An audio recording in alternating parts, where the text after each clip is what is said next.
You're listening to Civic Media.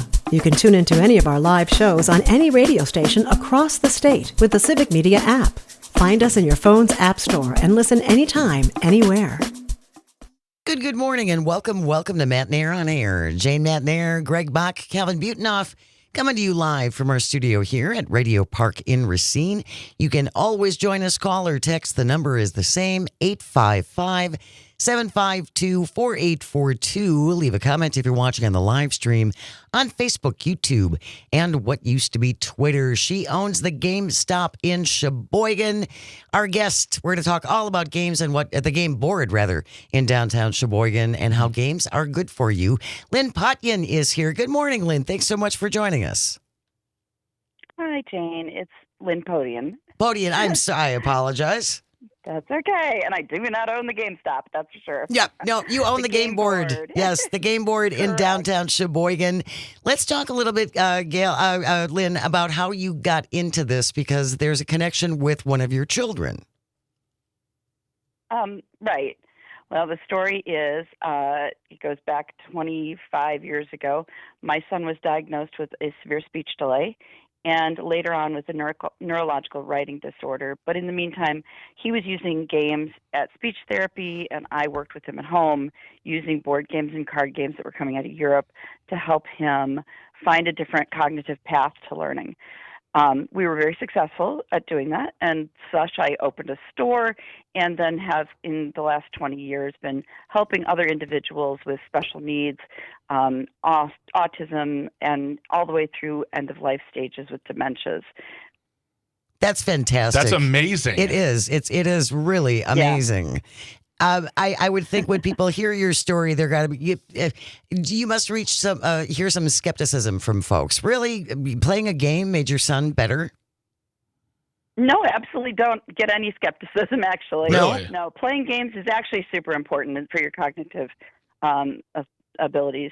So, I mean, everything we've ever done is with cognitive learning. We're here in America. We're one of the few places in the world that does not believe in playing games for learning. It actually kind of translates back to commercials being given to us and fed to us from the 60s to the 90s. It was an unfortunate accident for the commercial because the commercials were really good, and they said that kids play games. And so adults thought, well, only kids play games, and it's kind of an underlying current that people believe. But if you go to Europe, everybody plays board games. Everybody plays card games. It is the best way to keep yourself sharp, and as you mentally decline, that's the best way to stay in tune socially and academically. That doesn't surprise me, Lynn, because it feels like when they nowadays in especially with smartphones and more variety in board games, you can access more independently made board games, but they have to almost say, like, it's a board game for adults. You have to tell an adult it's okay to play this game. You're not a child. but I mean, I contend that, like, when I was a kid, we used to play board games with my parents, and I believe the box said from ages 8 and up. So that kind of includes everyone. Absolutely. Yeah, it's unfortunate that it was more like the commercial on Saturday morning cartoons that you would hear that would say, oh, these are focused on children, because the commercials were focused to keep the kids in tune to watching the TV on Saturday morning. Yep. So that's just the sad fact. I mean, depending on what your age is, you probably grew up with some of that. I did. I'm 59. I grew up watching those commercials, and I had Monopoly and Twister and Careers and The Mystery Date. Oh, Mystery Date. Oh, Lynn. Oh my God, Mystery Date. Brought you back, didn't I, Jane? Oh, yes. He has a car. Oh, he had a tie. Ooh. And those were delightful. Those are great games. But also, if you think about the Mystery Date game, that wasn't for little kids. No. That was like for 20-something. Yeah. Yeah, that's a whole show, Lynn. We could talk about that. Right? One game. Seriously. This guy doesn't even own a Ferrari. Why am I playing this? Yeah. If you're just joining us, Lynn Potyan is the owner of the game board in downtown Sheboygan, and we were talking about how board games are good for you. And you mentioned, Lynn, because I'm a little older than you, but I think we grew up in the same time period where, as a family, we would play Life, which no one ever finished because it was too long. And what a commentary. Seriously though, and Monopoly. But what are games that are really good for cognition? Oh my gosh, every game is. No matter what? Game that is out there, no matter what, every game. And it's really intriguing because there's obviously educational games, but mostly educational games don't involve a lot of critical thinking as much as you would think. So educational games don't have that fun side. They have that. I'm sorry, I spoke wrong. They have critical thinking, but they don't have the fun part. Right. And so when you put the critical thinking and the fun part together, then you have this really great combination. And that's really what playing games is about, right? We do an activity so that we stay involved and we're learning and we're having a good time and we're building memories and we're having socialization and we're having that experience with each other. And then when it's all over, you've actually probably learned how to recognize shapes or numbers or letters, or learn to take turns, learn to have a critical way of thinking about something, how to handle your resources, how to manage money, all those other pieces that come with it. So you're learning something at all times. Even though you might not be aware of it. Not aware of Right. it. Yeah. That's the best part. That's what games are all about. I mean, games started over in Europe. You could trace them all the way back to the pyramids when what did they do? They played a game of bones with the people who were building the pyramids. Unfortunately, those were slaves. But in order to make the slaves work, they didn't let them play a game. They had them build the pyramids, and then they fed them. But on their off day, they got to play the game. Yeah. Oh. But they didn't feed them. Well, and they didn't feed them. And going back to the evolution of this, because when I was a kid, anything that was educational was boring. Mm-hmm. And now they've integrated, especially with the dawn of technology, and you can make education, whether it's a game or a story or anything, you can make it so much fun and engaging. And really, I think it's more about, especially for young people, inflaming their minds to curiosity rather than teaching them something. It's teaching them how to be curious, which is great. I think that's absolutely fantastic. Curiosity is the best thing. Yeah, absolutely. One thing, though, I wanted to discuss with you really quick, and this is a conversation I had with my brother-in-law, who is a doctor, and it is while games are great, what you said, I totally believe that all games are good for keeping mentally sharp. There are games out there, especially on our phone, that say you'll get smarter or you'll make your memory, like they claim to do these things that I think physiologically are impossible. Or if you're looking to do something like that, I mean, I don't think a game can make you smarter, but like if you're looking to sharpen your memory, it's also something you should, if you feel like you're having memory problems, maybe talk to your doctor, but also engage in gaming with other people, because it's also great for community. But here's the thing, you're getting me confused with, I'm talking tabletop games, you're talking apps on phones.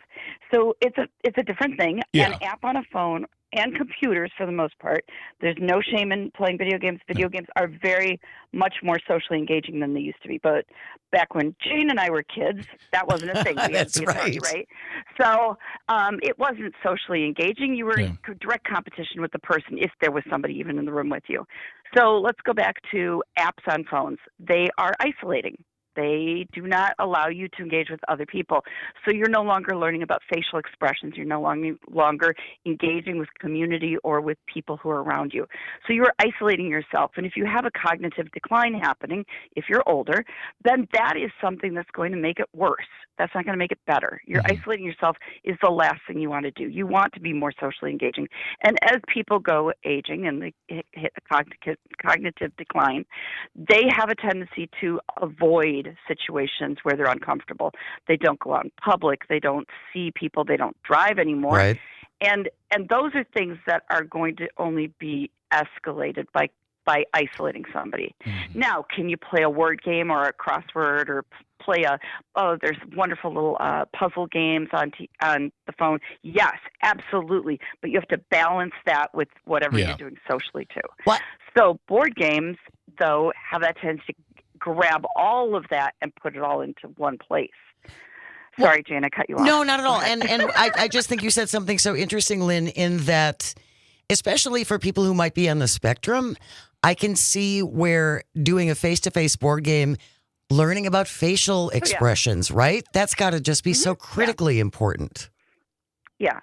When there's Dungeons and Dragons is amazing. It's a role-playing game. Any role-playing game is really good if you have somebody with autism, because they're learning how to take risks. They're learning how to take turns. And when they make a failure or they do something wrong in the game, they don't personally have a failure. Their character has a failure. They have to start over again, but it's a learning session. They learn how to handle a social situation or how to handle defeat in a very nice, comfortable place, as opposed to some place that's likely like a school that will embarrass them. We don't want to embarrass anybody. Right. No. It's a failure that's easier to accept, right? Because again, it's in a different kind of environment. Yeah. I think this is fantastic. I've always been someone who's been very averse to board games, not because I wouldn't enjoy them, but because I'm always afraid that the rules, I will not understand the rules, and someone will have to explain them to me, and therefore making them not enjoy it, because they're like, well, I had to explain to Greg for 40 minutes why this did this thing. And so So there's an app out there called Dized, D-I-Z-E-D, and we really focus on it at our store because it's a bridge that takes you from wanting to open the game to playing the game, because you don't have to read the directions. It's an app that will teach you how to play the game while you're playing it. D-I-Z-E-D? Yeah, D-I-Z-E-D, Dized. It's an incredible app. Not every game is on it yet, but a whole bunch of games are on it. And it makes it so much easier, because some of those harder games, like, you have to get a law degree to read them. I don't want to read the rules. Well, are you kidding me? I saw a video on YouTube talking about the most complicated game ever. I think it's called the Conquer of North Africa. And to play it with everybody involved that you need, it takes about 10 years. Oh, come on. Yeah, it is ridiculous. So complicated that it's a video of comedy now. Wow. We're going to continue. I don't have 10 years. Yeah, right? Who's got that much? Good heavens, I thought Monopoly was bad. I thought life was bad, much less a 10-year game. We're going to continue our conversation with Lynn Podian. Podian. All right. Yeah, we'll just call her Lynn. Lynn owns the Game Board in downtown Sheboygan, and she curates a whole bunch of different strategic and cooperative board games for all ages and has community game nights as well. We're going to keep this going, as well as your favorite games. What games do you like to play at 855-752-4842? Stay close. You are listening to Matt Nair on Air. This is the Civic Media Radio Network. We'll be right back. You're listening to Civic Media. Stay up to date on the latest news and information for your local community and Wisconsin by signing up for our free email newsletter. Visit civicmedia.us/email to get started. Good morning and welcome back to Matt Nair on Air. Jane Matt Nair, Greg Bach, Dr. Slide on the board, coming to you from our studio at Radio Park in Racine. You can always join us, call or text at 855-752-4842, or leave a comment if you're watching on the live stream on Facebook, YouTube, and what used to be Twitter. Just a reminder, our statewide Text to Win Scotty Summer Contest is underway. So after 11 o'clock, Tom Hartman will have the keyword for you to text in via the Civic Media app, and you can pick up either $100 cash or a pair of Milwaukee Brewers club level tickets. And then you're in the running for the grand prize, either a vacation, a summer vacation in either Door County or Baraboo, and gas money to get you there and back. Cool. That is pretty nice. So that's coming up after 11 o'clock. Be listening for that keyword. We play this contest 4 times a day, 7 a.m., 11 a.m., 2 p.m. with Todd, and then 4 p.m. with Maggie Dawn. Tom Hartman with your next word for our statewide Text to Win Scotty Summer Contest. Right now, we are joined by the owner of the Game Board in downtown Sheboygan. Lynn Podian is our guest, and we're talking all things games and how games are good for you.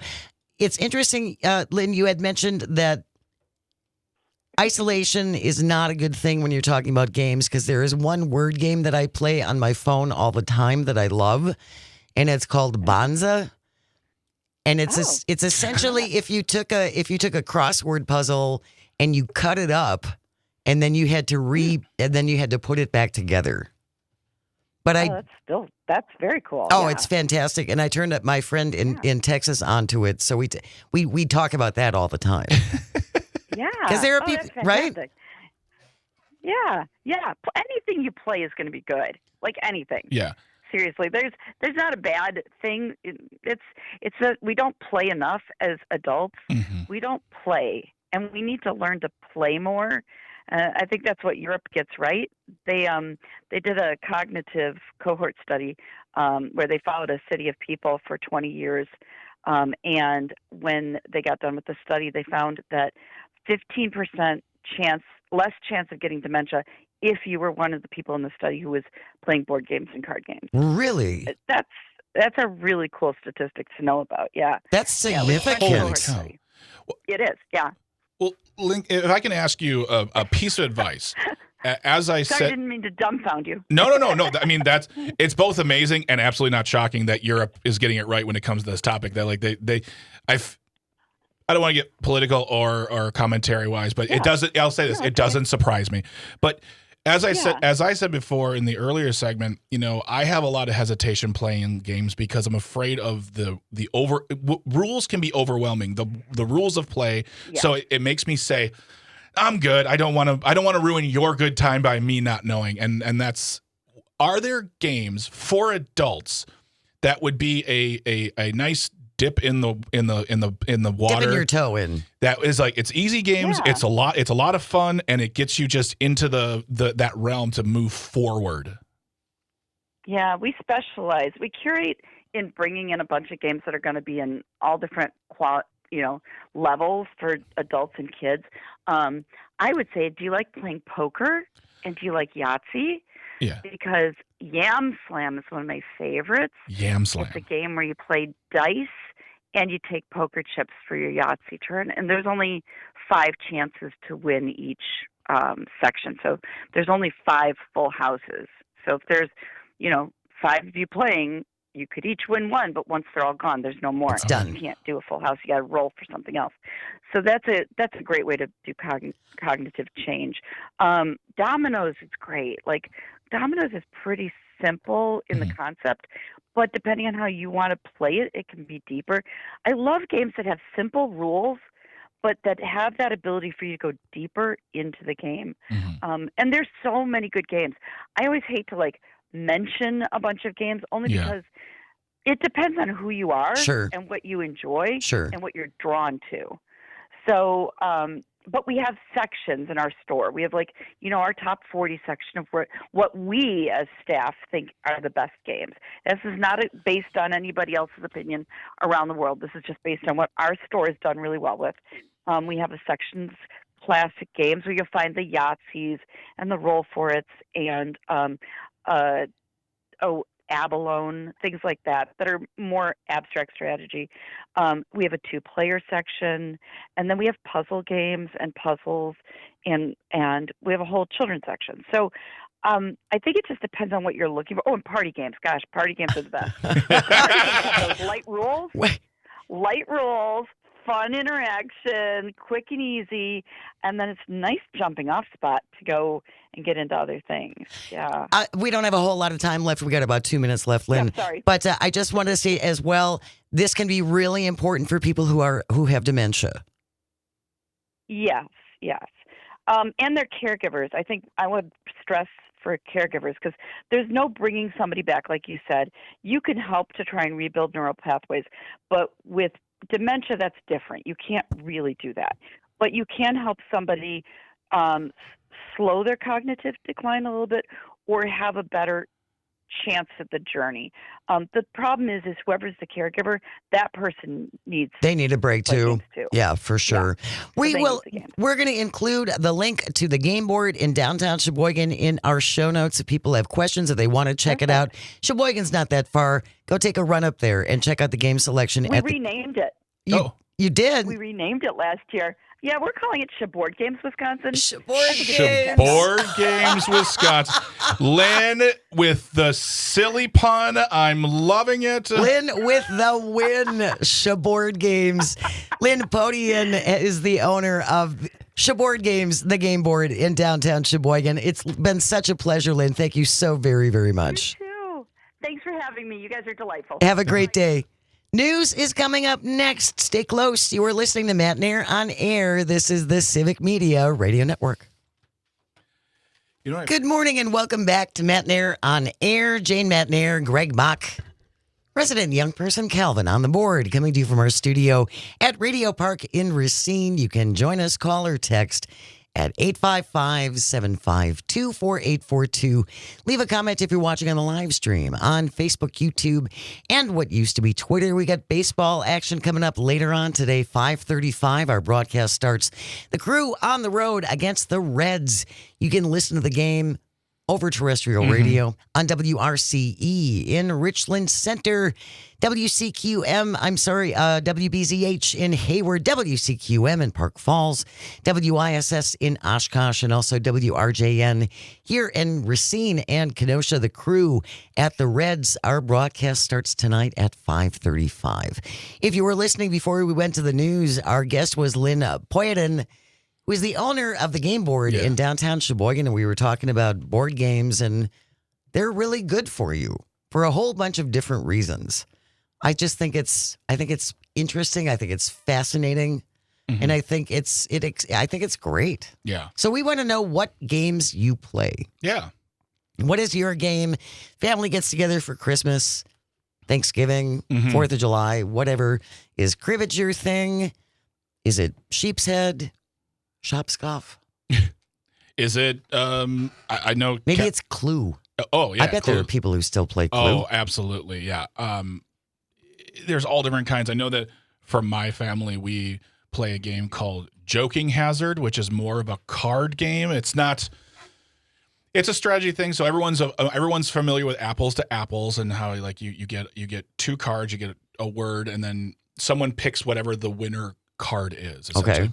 In the round, one person is the judge. It's the same idea, only it's comic strip panel based, where you put down one card as that's the community card, and then you you put down two cards, and then you put down your proposed third panel for the comic book strip. You know how? Okay, comics and newspapers, Jane.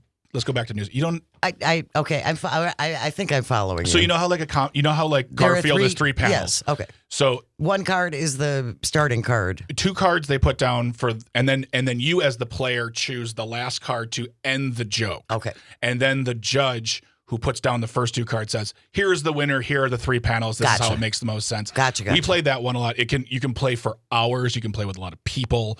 And it sounds like fun. Yeah, it also, there's a lot less fighting involved unless you get someone who gets very adamant about how much they think their card is the best one. And I've played that with people. I'm like, this is a game. And they're defending why they should win. I don't understand why I didn't win.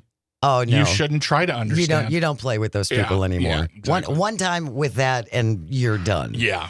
As you said, it's a game. People lighten up a little bit. 855-752-4842. What games do you play with the family? What games do you play with friends? I know during COVID, board games like jigsaw puzzles took off big time. So what are you playing? Greg from Waukesha texted in, "This is a battle I always have with my friends, Jane and Greg. Is Yahtzee a board game?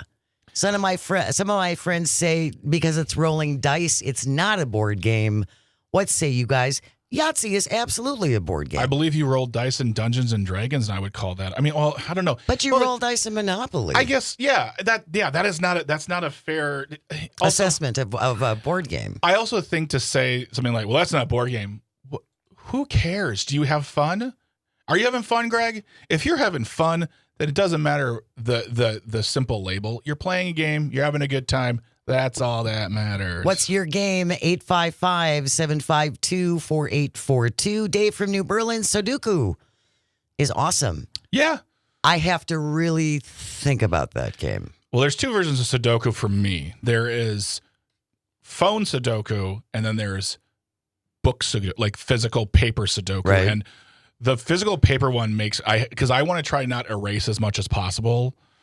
So I really like to concentrate. Whereas on phone, it's a little bit easier and a little more forgiving. It's more forgiving, yeah. Yeah, so I like Sudoku, but the problem for me with Sudoku is I will then just dive into it. I will be enveloped by my phone For hours? and I will get nothing done. See, and I think that's the one good thing about the game that I had mentioned to Lynn. It's called Bonza, Bonza, Bonza, and you only get to play one a day. There's one new puzzle a day. Wow. And you can go into other ones that other people have made, Yeah. but they're not nearly as challenging. Okay. So, Wow. yeah, So- it's I get my one fit. I wait until like 5:30. It's like, oh, I can play my game So now. it's a phone thing, a device thing, or I play it on my tablet.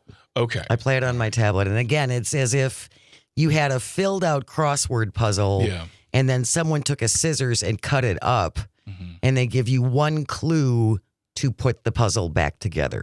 Wow. Yeah, it can drive you cuckoo. You also play that other game too, the other puzzle game that you were talking about with me and Calvin. And when Calvin looked at it, he was like, "Oh my gosh, this is." House of Da Vinci, but that's a whole nother world. That's not. I mean, these are not board games per se either. These are device games. This is a Yeah, device game. yeah. Yep, this Bonza is. What are you playing? What is your board game? And who wins the most? 855-752-4842. Ollie from the Northwoods is on the line. Good morning, Ollie. Thanks for joining us. Good morning. My sisters and I used to play board games all the time. We didn't have TV or anything. Right? And we used to play Chinese checkers on the old metal game board. And then also Parcheesi. Mm-hmm. Those were our favorites. Mom liked Scrabble. Yep, and we still play Scrabble. My sisters and I will play Scrabble. I love that game. Yeah. I love word games. Ollie, I'm curious with Chinese checkers because we had one of those boards. We had Chinese checkers on one side and then regular checkers on the other side. We used to play with the Chinese checkers. We never followed any rules. Yeah. Were there actual rules for that game? Because I'd love to know what they were. Yes, there were. You have it's like a star. Yeah. And then you put the colored marbles on each point in the star, and then you try to get your man to the middle. Oh. See, and we were you're just playing with the marbles and we're jumping over things and we never actually played the game, I don't think ever. Other person's marble. Yeah. Yeah. Thank you so much, Allie. Really appreciate it. 855-752-4842. What games do you play? Looking back now, we played a muted version of Monopoly where we just wanted to go around the board and collect money or go to jail. We didn't build houses or anything like all of the darkest senses of Monopoly. We never played. We're just never we're just did gonna that. go around and around until we have And then collect a lot of and then money. we're done. Calvin, what about you? I know you and your family play games. Yeah, we do. Me and my mom both like to play euchre, but we're the only two who know how to play, and my brother refuses to learn. All right. So we don't really play euchre too often. Okay. But Euchre is a card game. yes, that's a card game. Then we play Ticket to Ride, which is a game. The board is we have the standard edition is just the United States, so it has cities and then train routes connecting different cities, and you have to match cards to build train routes, and there's points, and Oh, I like the sound of that. What's that called? it's called Ticket to Ride. Also, the original name was Building the Megalithic Railroads of America. Let's change the name. They're like, how about Ticket to Ride? That sounds better. And then we play Settlers of Catan, which is we played it twice in the last week, and it's frustrated me. I don't know why I'm so bad at it, but I've just been terrible the last two times we've played. That's a little bit more involved, but it's pretty much you roll dice for resources and then use those resources to build roads and settlements. I remember I used to be part of a very short time. This only lasted like a couple months, but I was part of a weekly game of Risk, which is a very heavy, probably the mother of all strategy games that has born all these other ones. Right. And I remember every week I would lose horribly. And one week, due to the incompetence of everybody else, I won. And I'm like, I'm never playing this game Because again. you're going out I on top. won. I'm retiring on top, conqueror of the world, because someone doesn't know how to roll dice correctly. Mike. I'm taking my win and I'm going exactly, home. Exactly. Terry, listening on WAUK, says Chronology and Sequence are great games. John from Oshkosh says we play a card game called Polish Poker. It's crap on your neighbor. Basically with a non-PC name. Played at get-togethers with the in-laws. 25 cents a round. There you go. See, that's my mom is she loves poker. She's very, very good at poker, but she was never like I'm going to go win us a car with poker, or I'm going to break the house. It was Right. just, she played with her cousin. My mom and my dad would play with her cousins once a month. And the thing is, how did you do last night? Oh, I won a lot. I won like $2.50. Because they played nickel, dime, and quarter. Oh, that sounds like my mother. No dollars, no beyond that. It was low stakes, high fun. Yeah. My mother lived for penny slots. Yeah, exactly. What games do you and your family play? 855-752-4842. You can call and or text. Megan in Sun Prairie listening on WMDX. My family, Calvin, loves Ticket to Ride. But last time we saw my parents, we got them turned onto Cascadia. Super fun. Cascadia. That just sounds like a... We're going to have to write these down and we'll have to revisit them. And Carol in Waukesha listening to WAUK, I've heard this one a lot before. Bananagrams. Do we know what Bananagrams is? I don't know what it is. We own it at home. We have a ton of board games at home. We play none of them. You and Bridget? Yes. Bridget loves board games. And you never play with her. Well, hey, you know what? Don't you dare. All I know is that Bananagrams comes in a bag that looks like a banana. And the bag, like all the pieces are inside of that. Well, now I think you have to bring it in. Well, now I think you should be nicer to me, because sometimes I don't feel like playing board games and I have anxiety. Leave me alone. What board games do you play? 855-752-4842. This all jumping off again from our conversation with Lynn Poyetin, who runs the game board in Sheboygan. And if you've got somebody in your family who's got dementia or Alzheimer's, dealing with something like that, I highly encourage you to check out their website. And also, Lynn spoke about that this can help for people who are on the spectrum. Yep. Help them with understanding decision-making, community interaction, decision-making, things of that nature. PJ on the live stream says Gnome Games in Appleton is a good place to check out if you're on this side of the Lake Winnebago. Good to know. And he also plays video games, Xbox, and mobile apps. I'm always very hesitant. There's all those advertisements on your phone about the games where you can win. You can win money, and it's always a gift card. But I'm even with a gift card, I'm like, I don't know. It makes me suspicious. Yeah, what makes me wonder what list I'm going to get on. Also, what are the tax implications? Because if you win over a certain amount, I'm sure you have to report it, even if it's a game card. I don't know. We don't bust for financial crimes anymore. Where have you been? Very true. If that happens to me, I'll just be like, I love Trump, and they'll be like, you're pardoned. You cheated on your taxes? You're a good American. Trump. You're a good American. Yeah. Calvin? I was just going to tag on to what PJ said. I would shout out Odd Willow Game Store in McGuanago and the Inner Sanctum Game Store in Racine. The Inner Sanctum. Ooh. All right. Kirk from Eau Claire, brother, and I played Chutes and Ladders. Played up the chutes and down the ladder, reverse chutes and ladders. Kurt from Waukesha, Fast Uno, Sheep's Head, Rummy 500, Hearts, Spades. Great new game, Wits and Wagers. From my dad, the family that plays together stays together. I love Uno. Love Uno. We'll play Uno and Bananagrams. There you go. It's coming up. On the way, we're going to wrap up the show with This Shouldn't Be a Thing. Today it is the Boulder Dash edition. Stay with us. You're listening to Matt Nair on Air on the Civic Media Radio Network.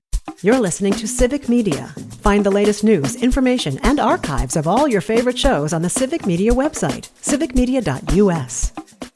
Welcome back to Matt Nair on Air. Jane Matt Nair, Greg Buck. Calvitini on the board, coming to you from our studio at Radio Park in Racine. Join us, call or text at 855-752-4842. Leave a comment on the live stream on Facebook, YouTube, and what used to be Twitter. Coming up later on, wrapping up the live program. Actually, we have more live shows after Pete Schwaba.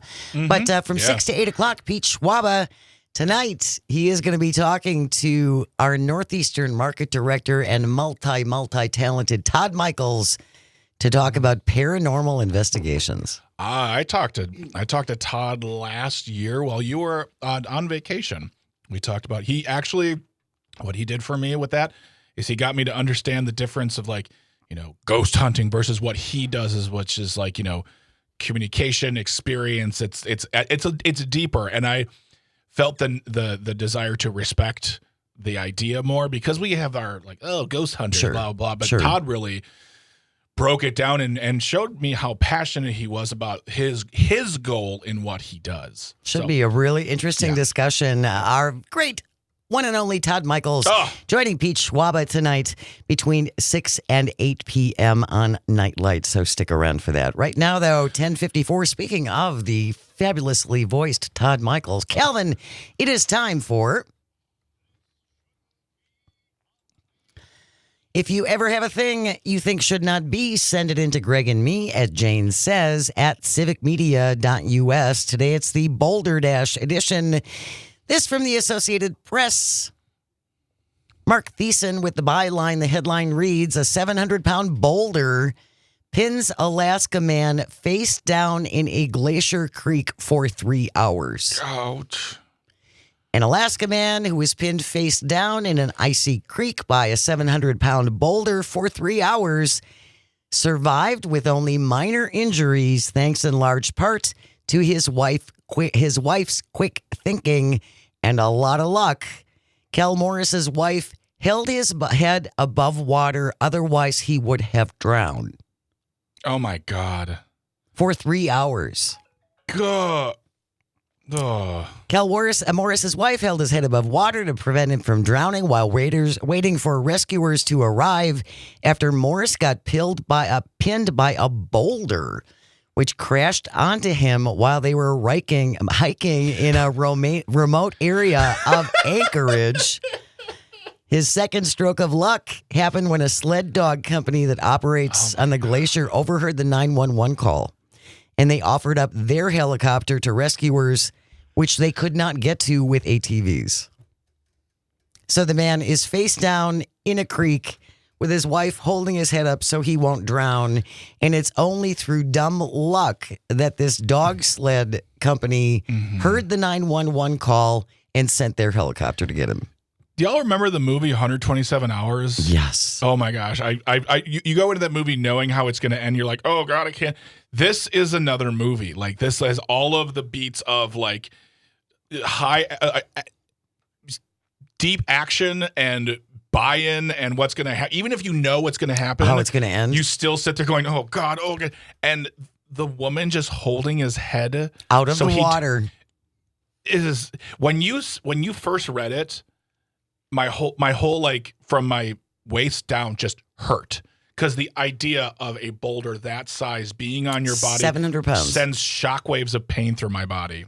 Ugh. And he is again minor injuries. I'd love to know.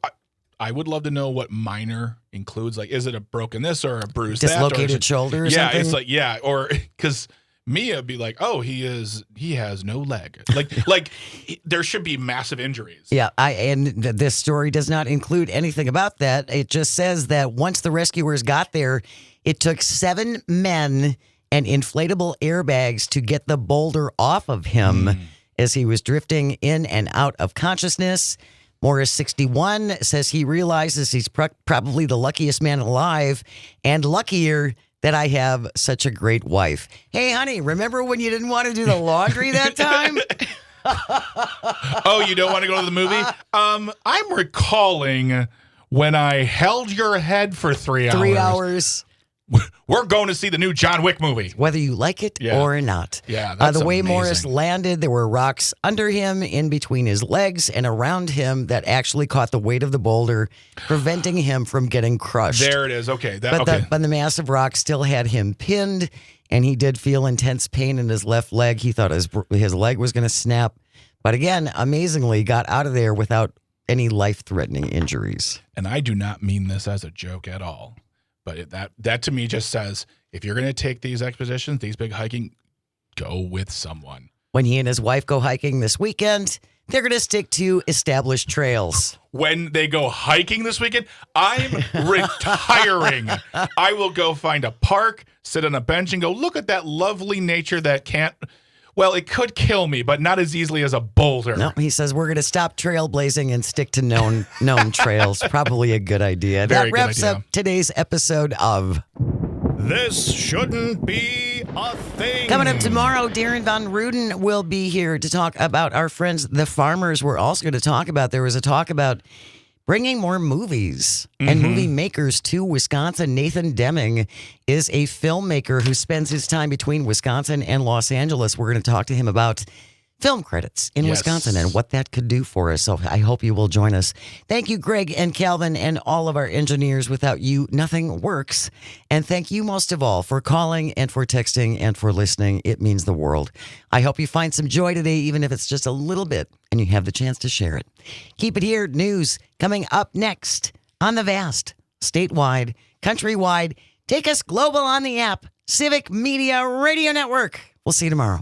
The national news cycle never stops, but it can be hard to find news about your local community. Civic Media is dedicated to providing quality local and state news coverage across Wisconsin. With the Civic Media app, you can get notifications about local stories that matter to you and your community. Find the free Civic Media app in your phone's app store and choose notifications from the menu to tell us what kind of news you want to hear about.